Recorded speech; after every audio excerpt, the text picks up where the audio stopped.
What is this thing? That's at a 17-year high. 17 years. Look at this. Since 2007. Is it a stock? Is this a crypto? But guess what? You may not believe that this thing is still only at the bottom floor. It's still so low at the bottom floor basement compared to its all-time high. And it's just getting started. Can you guess what it is? Let me give you a clue. This thing's going up because of climate change. See, the more the world talks about climate change, or if there are more wars in this world, more chaos, then the more this thing goes up, right? It doesn't matter if you believe in climate change or not, right? You don't have to. But some of these governments are acting on this climate change issue or policy, and they're stipulating all these new guidelines on how much fossil fuel, right, industries and economies can use. The more they do this, the more this thing is going to go up, right? Have you able to guess what it is yet? So for example, at the new COP28, they set new outcomes for all these countries, right? Pretty much the entire world will basically abide by rules to reduce their carbon emissions and reduce, fossil fuel. And what fuel source will benefit from this? Now, of course, I'm talking about uranium. And this is why I'm still so bullish on it.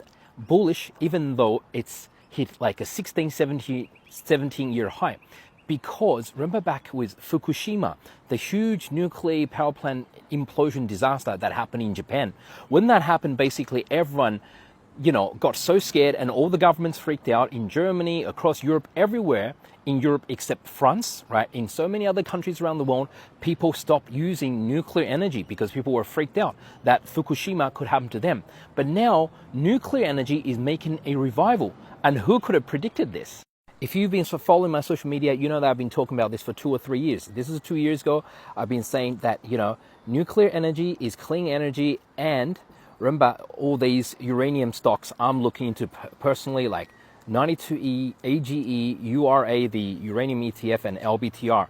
And once again, right, another tweet here saying this is very bullish for uranium, right? Uranium ETFs are these symbols. And once again, in 2022, I was saying I am long-term bullish on minerals, right? Such as rare earth and uranium, right? Lots more. And recently there was a huge pop in stocks because the world's largest, right, uranium producer missed their production target. So the world's largest uranium producer is in Kazakhstan, right, or around that region. So this is what I've been saying. The more the world goes into chaos, the more wars and conflicts that we see, then the more likely these production targets will be missed. So supply goes down, but demand goes up. Uranium probably has even a bigger run ahead of itself. Follow Pablo for more.